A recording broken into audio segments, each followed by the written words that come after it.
Tan-awa god kung unsa ang kalahian sa Biblia, sa relihiyon ug sa tradisyon. Ang Biblia nagatudlo kini sa kamatuoran nga gikan sa Dios. Apan ang relihiyon ug ang tradisyon nagatudlo kini sa mga bakak sa yawa. Unsa man tawo ning gitawag og pastuya mura magnamulong nga wa siya kasabot sa iyahang gitawag og gipamulong. Nawara godo gitagaan or ginigar niya ang relihiyon o tawag ining tradisyon kay kuno para niya focus lang ta sa gitawag og Biblia. And at the same time, iya pag yung gitagaan or gibrand pagyud niya ang tradisyon o kining gitawag og relihiyon nga nagtudlo sa pagtulunan nga iya sa yawa. Ang butukasan niya na nakuha nga gitawag og teaching, aso niya nakuha na nga doctrine. Kung baga nga naman kay dili man to pwede ibuwag ang religion, ang tradisyon ug ang Biblia. Nga naman kay ang religion musugot kag sa dili, that is a system of faith and worship. Unya kanang religion man god, general term na ginagamit sa tanan, di lang kay Christian religion, kung dili apil ang tawag ining matuod nga iglesyang gitukod sa ato ang Ginoong Jesucristo. Nga naman kay ang founder nga si Kristo nagtudlo pod sa iyang sistema sa pagtuog pagsimba kon gitawag og relihiyon. So ang simbahan og relihiyon ginagamit sa interchangeably. Bot pasabot pwede sa gamiton sa usa nga meaning simbahan, pwede pod gamiton ang word nga simbahan nga nagapunting sa gitawag og religion. Yan. So karon, ang religion o kung gitawag og simbahan, gitagaan og pahimugad sa tong Ginoong Jesucristo nga iya. Ingon pa niya, et forte inferi non prevalebant adversus iyang. Bisan ang nganghaan sa impyerno dili makabuntog ini. O niya iyang gisugo sa pagpanudlo. Diba? St. Matthew chapter 28 verse 19 to 20. So buti pasabot, ang pulong sa Dios na ay administrator, na ay mo administer o kanang mag-administer ni anang maong pulong sa Dios refer na sa katawhan nga iyang gitukod or sa institusyon nga iyang gitukod. Nga maoning gitawag og simbahan kon gitawag og relihiyon. Di ba? So dinhi mo pwedeng mabuwag ang tinuod nga relihiyon og kining gitawag og Biblia. Nga naman kay siya man ang administrator, siya may mutudlo. Oh, dili pwede gyud nga mogawas ang libro kung walay magtutudlo. Asa mo man mo nakakita nga na libro ni gawas niya way magtutudlo. Di ba? Una gyud na magtutudlo, una gyud na ang institusyon sa magtutudlo, una pa mo gawas ang maong gitawag og libro. Ang Biblia kay libro man, so therefore na as a teacher nga motudlo mahitungod ni anang maong gitawag og libro ha. So nigawas ang maong libro nga gitawag og Biblia that composed of Old and New Testament mga around 4th century. Around 4th century rather. Yeah, tama. Okay. So karon imposible man nagmugawas may nagpagawas. Di ba? So di mo pwede ibuhag ang religion og tawag ining Biblia. And usa ka nag-insulto kang Ginoong Jesucristo kung ino nimo ang iyang relihiyon nagtudlo og iya siyawa. Insulto na kang Kristo nga naman.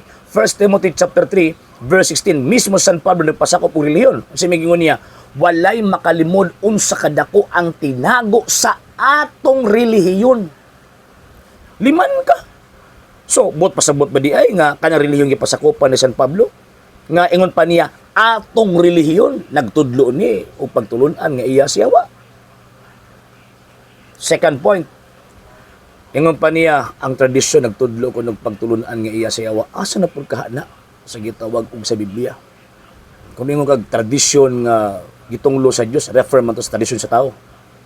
Pero ang mga apostol nagtudlo og tradisyon, particularly Saint Paul. 2 Thessalonians chapter 2 verse 15, ingon pang San Pablo, hopin ninyo ang mga tradisyon nga among gitudlo kaninyo pinaagi sa pulong o sa sulat. So buti pasabot, kung ingon ka nga nagtudlo og pagtulunan sa yawa ng tradisyon, ay una nagtudlo ang mga apostol. O ganong nagkutlo-kutlo ang mga libro sa mga apostol, libro sa gitawag og kini mga disipulo sa Ginoong Jesucristo, nga kanang maong libro ha, produkto man sab sa tradisyon. Unsa man yung tradisyon? Tradition, it is a thing, it is a teaching or doctrine handed down from one generation to another generation. Ang Bible, product siya sa tradisyon nga naman kay gikan siya sa usa ka henerasyon, gipasa-pasa hangtod karon nga henerasyon. Kini nga tong amigo nga pastor murag pikoy. Lamulong wa kabaw sa iyang gitawag gipamulong. Pero hinuon na ay human tradition na apoy gitawag og kining man-made religion. So kanang man-made religion o kanang human tradition mao ni magtudlo og pagtulunan nga iya siyawa. O pareha aning pundok aning atong amigo, imposible magdiin mo ang relihiyon ng iyang pundok kay duha ra man ang nag-isa ng kalibutan na in terms of faith, relihiyon lag negosyo. So kining gipasakupan ining atong amigo, kining atong mga higala nga mga sulpot nga pundok, imposible nga di sila moangkon nga relihiyon na. Kaya kung maingon sila di na relihiyon ng ilang pundok, negosyo. Di ba? So kung moangkon sila nga relihiyon, subot pasabot, nagtudlo po sila iya siyawa. O sigurado po ko nga sila gyud ang gipunting anang relihiyon nga nagtudlo iya siyawa. Ngano man, ni kontra man sila sa tudlo sa Santa Iglesia Katolika Apostolika Romana nga iglesyang gitukod ni Ginoong Jesucristo. And at the same time, naapod sa gitawag og human tradition or man-made tradition. Kung sa man ang ilang man-made tradition, nga sukuhay sa gitawag mga apostol, kanang ilang pag-ila-ila nila sa ilang pastoy nga sinugo sa Dios aron magtudlo may tungod sa pulong sa gaway koneksyon sa gitawag og mga apostol. Man-made tradition man na. Kanang gitawag og sola eskriptura, man-made tradition na. Ngano man, gikan man ng Luther. Dili man nagikan sa Ginoong Jesucristo sa mga apostol. Kadaghang mga butang nga man-made tradition ipangtudloan ni mga sulpot. Pero ngano di man nila itudlo, ngano di man nila isulti, ngano man kay mapangka ug mawad-an man sa 10%. Mawad-an man panginabuhian. Di ba? Nya nakabantay po ko ba sagad sa mga pastor no? Mga pastoy, rather magsulti-sulti bitaw og kini bitaw kumo kay nakabasag bala ang kasulatan tanawa ra gud ng ilang S sumala sa Biblia. Ana ba gid na?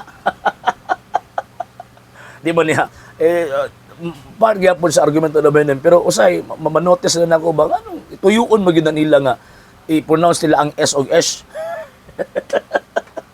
Nga naman kipra i-emphasize nga tawag ining haom ang ilang henerasyon sa gitawag og balaang kasulatan. No sir, no ma'am. Nga naman kay makita nato nga haom ang atong panahon karon sa balaang kasulatan ug sa mga apostol mismo pinaagi lamang sa iglesia gitukod ni Kristo. Walay lain. Kung naapay mo sobra ana mo nang gitawag og iya siyawa. Sumapa na San Pablo, Galacia Kapitulo 1, versikulo 8, bisan gani kami o sa kanghel magtulog ebanghelyo nga lahi sa amang giwali ipatunglo. Managingon ni San Pablo. San Pablo ug mga apostol nagtudlo nga naay relihiyon. Nagpasakop sila relihiyon. Si San Pablo ug mga apostol nagtudlo nga naay gitawag og tradisyon. Og ilahan nang gi-practice, ilahan nang gipasa-pasa kung imong basahon ang balaang kasulatan. Ini nga to ang amigo gikontra niya na. Di siya moto og relihiyon, di pud siya moto og gitawag og tradisyon. So therefore, mo ni mga tawhan lang yung San Pablo ipatunglo nga naman sa 1:8:44 mga anak ni Siyawa ni mga tawhan. Okay? Sa hindi pa po nakapag-follow sa mga pages po natin, i-follow niyo po yung mga pages po natin, RJ Horolanciano II.TV, Argumento page, Kuya Apologies TV page, and RJ's Vlog 2022.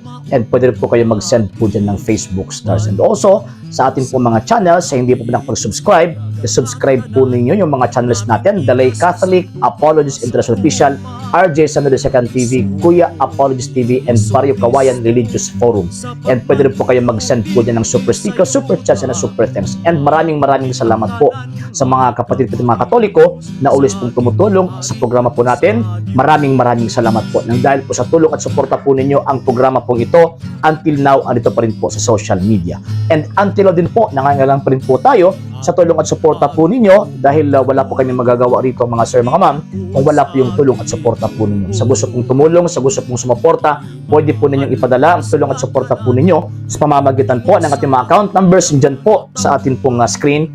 And pwede nyo po kaming i-message sa ating pong page kung via remittance po yung papadala po ninyo. Maraming salamat po in advance.